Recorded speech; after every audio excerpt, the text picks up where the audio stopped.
inilah biang keroknya sebenarnya, gara-gara modul ajar yang sebenarnya modul ajar itu melenceng dari definisi pakemnya. Kalau modul ajar itu sebelumnya itu definisinya itu adalah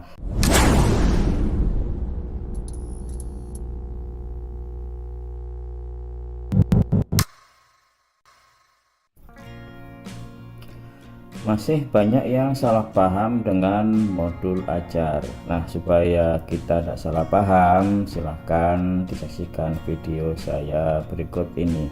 Selain RPP, ternyata juga muncul istilah modul ajar. Nah, inilah biang keroknya sebenarnya, gara-gara modul ajar yang sebenarnya modul ajar itu melenceng dari definisi pakemnya. Kalau modul ajar itu sebelumnya itu definisinya itu adalah bahan ajar yang bisa digunakan belajar secara mandiri. Nah, tapi di kurikulum Merdeka ini ternyata definisinya itu melenceng dari itu, maka banyak menimbulkan salah paham. Nah, kesalahpahaman itu sekarang sudah diluruskan, diklirkan di panduan pembelajaran dan asesmen tahun 2024. Mari kita bahas.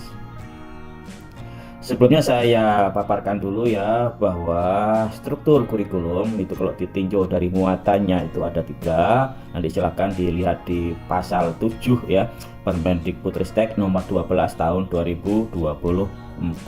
Terdiri dari apa? Pertama, intrakurikuler, kokurikuler atau P5, dan ekstrakurikuler. Nah, untuk yang ekstrakurikuler ini itu berdasarkan apa yang disebut dengan CP atau capaian pembelajaran. Nah, dari CP ini guru akan menurunkan tujuan-tujuan pembelajaran, kemudian diurutkan, itulah yang disebut dengan ATP. Nah, setelah ATP itu dibuat oleh guru, maka guru selanjutnya membuat perencanaan pembelajaran. Nah, perencanaan pembelajaran inilah sekarang dibagi menjadi 2, boleh menggunakan RPP, boleh juga menggunakan modul ajar. Nah, sekarang ini akan saya bahas apa yang dimaksud dengan RPP, apa yang dimaksud dengan modul ajar. Oke, lanjut. Ini saya tunjukkan Permendikbudristek nomor 16 tahun 2022 tentang apa? Tentang standar proses ya.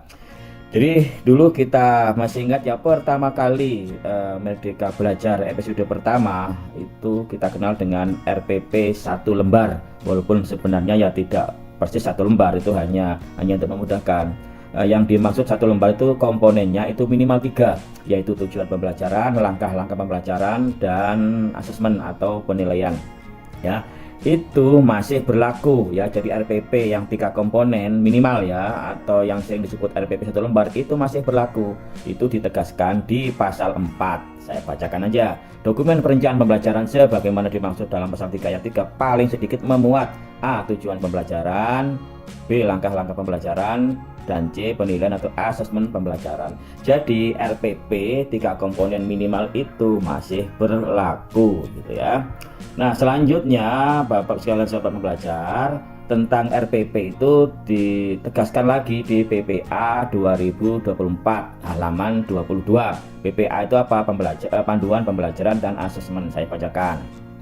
Setiap pendidik perlu memiliki rencana pembelajaran untuk membantu mengarahkan proses pembelajaran mencapai tujuan pembelajaran. Rencana pembelajaran ini dapat berupa rencana pelaksanaan pembelajaran atau RPP atau dalam bentuk modul ajar. Nah, jelas di sini ya.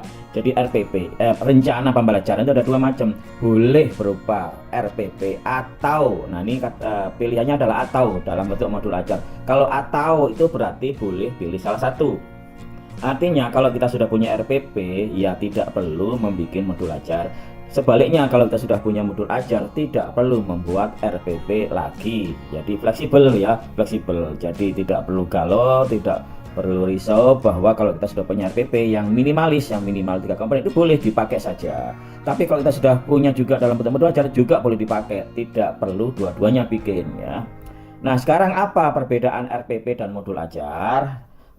Ini yang dulu simpang siur, ada yang bilang sama, ada yang bilang berbeda. Ya sebenarnya bilang sama juga boleh, dibilang berbeda juga boleh. Sekarang perhatikan ini ya, ini juga ada di halaman 22 PPA 2024. Nah, di situ RPP dikatakan bahwa minimal terdiri dari 3 komponen. 3 komponen itu apa? 1. Tujuan pembelajaran, 2. Langkah-langkah pembelajaran, 3. Asesmen. Nah, RPP ini yang 3 komponen minimal ketika ditambahkan 1 lagi komponen, yaitu media pembelajaran, namanya berubah menjadi modul ajar.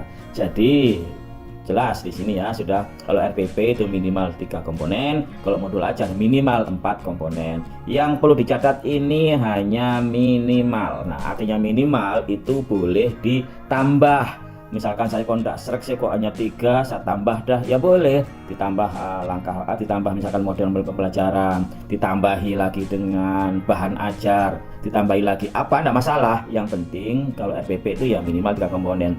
Begitu juga modul ajar itu ketika enggak serak kok cuma 4 mau usah tambahi, ya silahkan karena ini minimal. Jadi yang namanya minimal itu boleh ditambah tapi tidak harus. Nah, disinilah letak fleksibilitasnya kurikulum merdeka. Yang penting yang namanya merdeka itu bebas tetapi tetap ada koridornya ya, bebas tetapi ada koridornya, tidak sebebas-bebasnya tanpa aturan, tanpa regulasi gitu. Oke, sampai di sini mudah-mudahan dapat dipahami. Saya akhiri. Wassalamualaikum warahmatullahi wabarakatuh.